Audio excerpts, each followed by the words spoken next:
Okay. Magandang gabi mga kapatid, kaibigan. Narito na naman tayo para mag-aral sa salita ng Diyos. Bago tayo mag-umpisa, may hilingin ako sa inyo.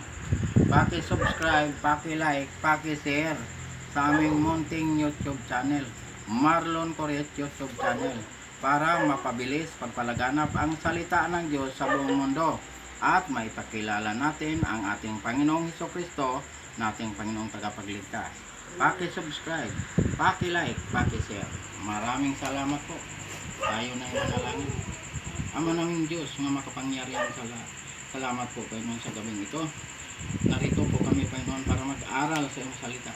Basbasan mo po Panginoon ang lahat ng taga-subaybay at lahat ng tagapakinig nitong mensahe na ito, na sila makakilala sa iyo at ikaw ay tanggapin bilang Panginoon at tagapagligtas. Dito ang aming hiling at samot dalangin.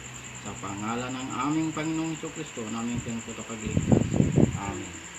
Mga kapatid, kaibigan, dito tayo mag-aral sa unang Juan, Kapitulo 2, versikulo 8 hanggang 12.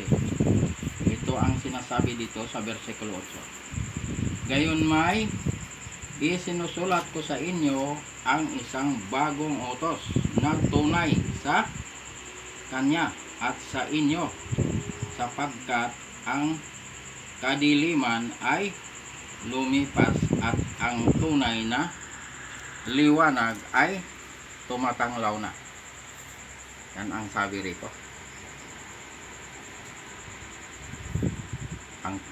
Ang kadiliman ay lumipas na at tumatanglaw ang liwanag. Ito sinasabi dito. Ang ano nito, pag tayo ay nakakilala kay Kristo at tayo'y nananalig kay Kristo bilang Panginoon at tagapagligtas, lumiwanag dahil tayo ay umanggap kay Kristo. Liwanag ang ano natin, na tayo sa liwanag. Sino ang liwanag? Si Kristo ang liwanag. Alam natin ang kadiliman kung sino. Kahit hindi ko sabihin, alam natin yan. 9. Sabi rito sa versikulo 9, ang nagsasabing siya ay nasa liwanag at napupuot sa kanyang kapatid ay nasa kadiliman pa hanggang ngayon. Pag napupuot tayo sa ating kapatid, nandyan tayo sa kadiliman. And kailangan hindi tayo napupuot sa ating kapatid. Mahalin natin ang ating mga kapatid. Kaya pag napupuot tayo, nasa kadiliman tayo. Kailangan na sa liwanag tayo. Sino ang liwanag? Si Kristo ang liwanag. Huwag tayo sa kadiliman dahil mahirap pag sa kadiliman. Kay Kristo tayo. Huwag tayo mapupuot sa ating kapatid. Huwag tayo magalit sa ating kapwa.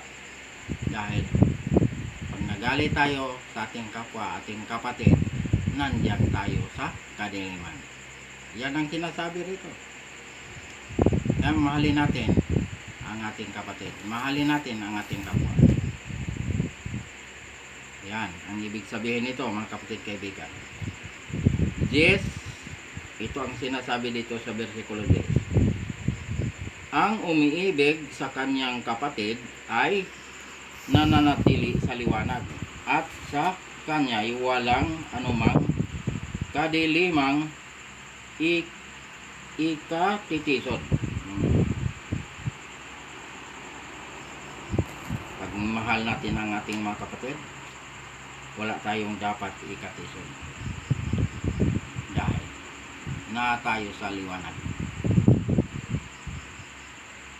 Nananatili tayo sa liwanag. Basta mahal natin ang ating kapwa, ating mga kapatid. Ayan. Yan mga kapatid, kaibigan. Kailangan magmahalan, mag-ibigan sa isa't isa. Hindi magtanim ng galit. hindi magtanim ng puot para hindi tayo manatili sa kadiliman. Dahil ang tunay na liwanag ay nasa atin. Si Kristo ang liwanag. Pag tayo ay nananalig kay Kristo, pag tayo ay tumanggap kay Kristo, tayo ay nasa liwanag. Si Kristo ang liwanag. Kaya mga kapatid, kaibigan, itong ating pinag-aralan, tinuturuan tayo ng Diyos sa pagmamahal ating mga kapatid, mga kaibigan. Mahalin natin mga kapatid, kaibigan, dahil ito ang utos ng Diyos. Utosan tayo ng Diyos na ibigin ang ating kapwa. Huwag tayo mapupuot. Ayan. 11, ito ang sinasabi dito sa versikulo 11. Ngunit ang napupuot sa kanyang kapatid ay nasa kadiliman. Siya ay lumalakad sa kadiliman at hindi niya nalalaman kung saan siya pupunta, sapagkat ang kanyang mga mata ay binulag ng kadiliman. Hindi alam kung saan pupunta dahil ang kanyang mata ay binulag ng kadiliman. Ayan ang sinasabi dito. Basta napupuot ka, nagagalit ka sa iyong kapatid, lumalakad ka sa kadiliman. Yan ang sinasabi dito. Kaya lumakad tayo sa liwanag. Sinong liwanag? Si Kristo. Huwag tayo sa kadiliman. Dahil ang kadiliman, ito ang magpapahamak sa atin. Kay Kristo tayo lumapit. Kay siya ang ating Panginoon nga tagapagligtas. Walang ibang tagapagligtas kundi si Kristo lamang. Gawa 4:12. Kaya nga, mga kapatid, kaibigan, itong ating pinag-aralan, ito ang pagmamahal ng ating mga kapatid, mga kapwa. Mahalin natin. Kahit kaaway, mahalin natin. Ang sabi ng Diyos, mahalin mo ang iyong kaaway. Yun ang mahirap gawin.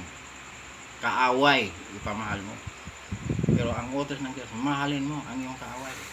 Pag nagugutom ang kaaway mo, pakainin mo. Pag nauwaw ang kaaway mo, painumin mo. Iyan ang pagmamahal na itinuturo sa atin ng Diyos. Huwag tayo mapupuot. Dahil pag napupuot tayo, nananatili tayo sa kadiliman. Ayan mga kapatid, kaibigan. Tinuturuan tayo ng Diyos sa pagmamahal. Na marunong tayo magmahal. Huwag tayo magtanim ng galit. Huwag tayo magtanim ng puot. Para hindi tayo manatili sa kadiliman. Dahil nasa liwanag na tayo. Pag ang tao ay nananalig kay Kristo at tumanggap kay Kristo, nasa liwanag na siya. May buhay na walang hanggan siya. Pangalan ay nakasulat sa aklat ng buhay. Ayan, kapatid, kaibigan. Paniwalaan natin ito mensahe na ito. Nga, magmahalan ang bawat isa. Mahalin natin. Yan ang utos ng Diyos. Tunay na utos ng Diyos.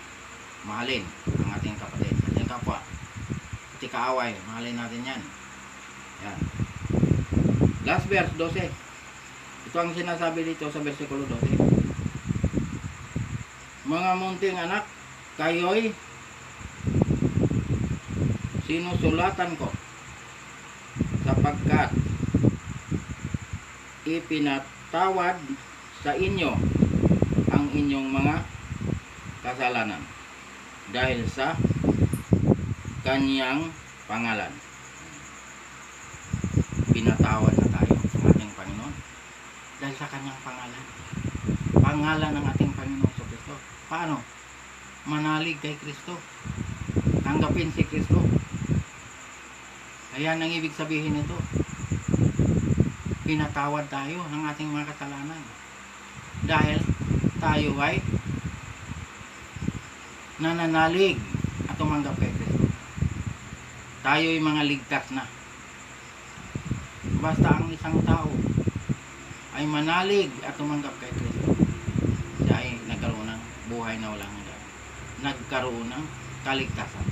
Pangalan ay nakasulat sa aklat ng buhay. Dahil pinatawad na tayo ng ating Panginoong Jesucristo. Dahil sa ating pananalig at pagtanggap sa Kanya. Dahil ang kaligtasan nasa pananalig. Pag ikaw ay manalig kay Kristo, pag ikaw ay tumanggap kay Kristo, may buhay ka na walang hanggan. Pangalan mo nakasulat sa aklat ng buhay. Yan ang katiyakan ng kaligtasan. Si Kristo ang tagapagligtas. Anong gagawin matapos mong tinanggap ang ating Panginoon bilang Panginoon at tagapagligtas? Anong gagawin mo? Magpabautismo sa pangalan ng Ama, pangalan ng Anak, pangalan ng Espiritu Santo. Dahil ang bautismo ay mahalaga. Dahil paglubog mo sa tubig, namatay ka kasama ni Kristo. Pag-ahon mo, nabuhay ka kasama ni Kristo. Ayan ang kahalagahan ng bautismo. Ikaw ay nagiging bagong nilalang na. Wala na ang dating pagkatao. Pangalawang Korinto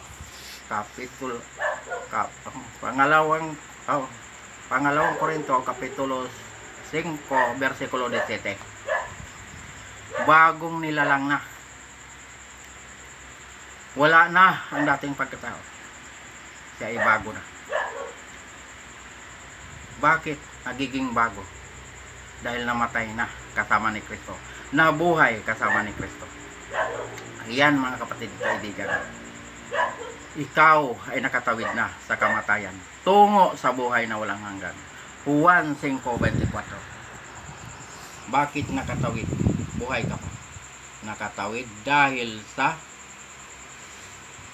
nabautismuhan ka, namatay ka kasama ni Kristo, nabuhay ka kasama ni Kristo. Kaya ikaw nakatawid sa kamatayan tungo sa buhay na walang hanggan. Ayan ang kahalagahan ng bautismo. Ikaw ay nagiging born again. Ipinanganak ka sa Espiritu. Ang sabi ng Diyos, kailangan ang lahat ay ipanganak muli sa Espiritu. Ay pag nanatili ka sa laman, mamamatay ka. Dahil ang laman ay mahilig gumawa ng kasalanan. Ang kabayaran ng kasalanan ay kamatayan. Ayan. Kaya nga si Kristo namatay sa cross para bayaran ang kasalanan ko. Kasalanan nating lahat.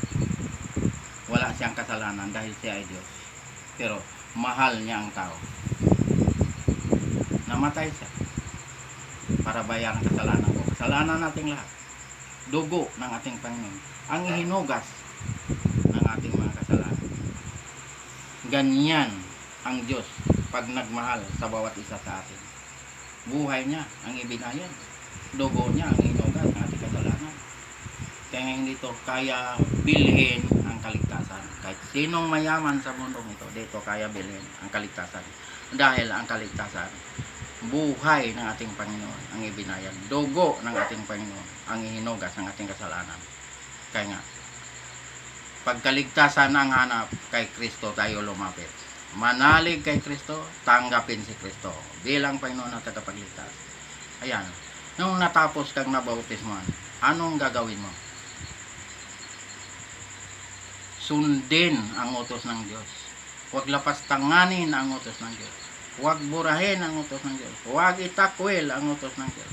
Kaya ang sabi ng Diyos sa Juan 14, versikulo 15, kung iniibig ninyo ako, tutuparin ninyo ang aking mga utos. Yan ang sabi ng ating Panginoon. Ano pang sinabi? Sa unang Juan Kapitulo 2, versikulo 3 hanggang 4. Nakakatiyak tayong nakikilala natin ang Diyos kung sinusunod natin ang kanyang mga utos. Verse 4 ang nagsasabi, nakikilala ko siya, ngunit sumusuway naman sa kanyang mga utos ay sinungaling at wala sa kanya ang katotohanan. Ayan mga kapatid kaibigan, ang sinabi ng ating Panginoon. Kaya ang Diyos ay naglagay ng palatandaan. Ano ang palatandaan ng Diyos? Ang ikapitong araw, ang Sabat. Ayan ang palatandaan ng Diyos. Ang sabi ng Diyos, kilala ninyo ako, kilala ko kayo. Ezekiel 20:20. Yan ang sabi ng Diyos. Ha? Nakakilala tayo sa Kanya. Kilala din tayo ng Diyos. Ano ang ginawang palatandaan ng Diyos? Ang Sabat, ang ikapitong araw. Dahil itong mundo nito, nilikha ng Diyos, langit at lupa, dagat, lahat ng nandirito, pati tayo, nilikha ng Diyos. Ano ang sabi ng Diyos? Tinapos niya, likayin itong lahat nandito sa mundo, sa loob ng 6 na araw. Ano araw to? Nilikha ng Diyos itong mundo. Saan nag-umpisa ang paglikha niya? Linggo, Lunes, Martes, Miyerkules, Huwebes, hanggang Biyernes. Nilikha ito ng Diyos. Ang sabi ng Diyos sa ikapitong araw, yung Sabat, nagpahinga siya. Anong ibig sabihin nga ang Diyos ay nagpahinga?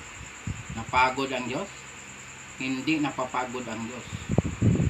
Sinabi ng Diyos na siya nagpahinga para tayong kanyang mga nilalang, mga hinirang, mga anak, sumunod sa Kanya para tayo ay makapasok sa kapahingahan ng Diyos. Dahil ang Sabat ay banal na araw. Binasbasan, ibinukod para sa Diyos. Para sambahin natin ang Diyos sa Espiritu at sa katotohanan. Sa araw ng Sabat. Ayan. Yan ang sinasabi ng Diyos. Kaya sa bagong langit, sa bagong lupa, ang sambaron ay Sabat. Saan mababasa yan? Isaiah 66, versikulo 22 hanggang 23. Versikulo 22, mababasa mo ang bagong langit, bagong lupa. Mababasa mo yan sa versikulo 22. Sa versikulo 23, pag nakabasa ka ng araw ng pamamahinga, may Biblia kasing ang nakasulat, araw ng pamamahinga. Pag nakabasa ka ng araw ng pamamahinga, Sabat yan, hindi yan linggo. Pero dito sa hawak ko na Biblia, na ginagamit ko dito, ay ang nakalagay dito ay Sabat. Ang nakalagay dito. Lahat ng bansa pupunta ron para sumamba sa Diyos sa araw ng Sabat. Sambahin ng Diyos sa Espiritu at sa katotohanan. Hindi sinabi ng Diyos na kayo lang taga-Israel, mga Hudyo, kayo lang pupunta rito para sumamba. Hindi na sinabi yan. Lahat ng bansa pupunta ron para sumamba sa Diyos. Pagligtas ka. Pero pag hindi ka ligtas, hindi ka makapunta ron. Hindi ka makapasok doon. Pag pangalan mo ay hindi nakasulat sa aklat ng buhay, hindi ka makapunta ron. Dahil iba ang destinasyon ng mga pangalan nga hindi nakasulat sa aklat ng buhay. Ang destinasyon nun ay lawa na apoy. Ang lawa na apoy, yun ang pangalawang kamatayan. Ayun ang impyerno. Yun lang mga pangalan nga nakasulat sa aklat ng buhay, yun lang ang makapagsamba ron. Yun ang makapunta ron. Sa bagong langit, bagong lupa nga pinaghaharian ng katarungan. Ito katotohanan. Ito mga kapatid kaibigan, katotohanan ito. Wala itong halo nga kasinungalingan. Ang Diyos ang may sabi nito. Nga, ang samba ron ay Sabat. Walang mga rebulto ron, walang malarawan, walang mga imahen. Bawal sa paningin ng Diyos yan. Ang sabi ng Diyos, mga anak, lumayo kayo sa mga Diyos-Diyosan. Unang Juan, Kapitulo 5, versikulo 21.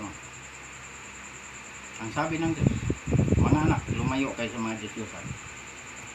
Dahil alang ka na sa kapahamakan. Kaya ang sabi sa Pahayag 21, versikulo 8, ang mga tigsimbang Diyos-Diyosan ay itatapon sa naglalagablab na apoy at asupre. Yun ang pangalawang kamatayan. Yun ang impyerno. Yan ang sabi ng Diyos. Basta di ka umiwas yan. iwasan natin. Sabi ng Diyos, mga anak, lumayo kayo sa mga Diyos-Diyosan, ay alang ka na sa kapahamakan. Mga kapatid, kaibigan, tinuturuan tayo ng Diyos para tayo makaiwas. Para tayo ay hindi maparusahan ng Diyos. Dahil mahal tayo ng Diyos. Ayaw ng Diyos na tayo ay mapahamak. Gusto ng Diyos na tayo ay maligtas. Kumpleto ang itinuro ng Diyos. Kaligtasan. Si Jesucristo ang tagapagligtas. Kaya nga ipinakilala ko sa buong mundo nga walang ibang tagapagligtas kundi si Jesucristo lamang. Gawa 4:12. Walang ibang tagapagligtas. Si Jesucristo lamang tagapagligtas. Kaya mga kapatid, kaibigan, kumpleto ang itinuturo ng Diyos. Kaligtasan, si Jesucristo tagapagligtas. Bautismo, tinuturuan tayo. Kautosan, tinuturuan tayo. Araw ng Diyos nga gusto siyang samayin, tinuturuan tayo. Naglagay siya ng palatandaan, ang Sabat. Ayan. Kaya mga kapatid, kaibigan, pag makapunta tayo sa bagong langit, hindi na tayo magtanong o magtaka. Bakit? Dito pa lang sa lupa, tinuturuan na tayo ng Diyos. Alam na natin nga, ang sambaron ay Sabat. Kaya nga, mga kapatid, kaibigan, dito pa lang, paniwalaan natin ito, mensahe na ito, dahil ito katotohanan. Ang Diyos ay hindi marunong magsinungaling. Pag sinabi niya ay totoo at magaganap. Ayan. Kaya, mga kapatid, kaibigan, hanggang dito na lang tayo. Paki-subscribe, paki-like, paki-share sa aming munting YouTube channel, Marlon Coret YouTube channel, para mapabilis pagpalaganap ang salita ng Diyos sa buong mundo at maipakilala natin ang ating Panginoong Jesucristo na ating Panginoong tagapagligtas. Maraming salamat po. Tayo na yung manalangin.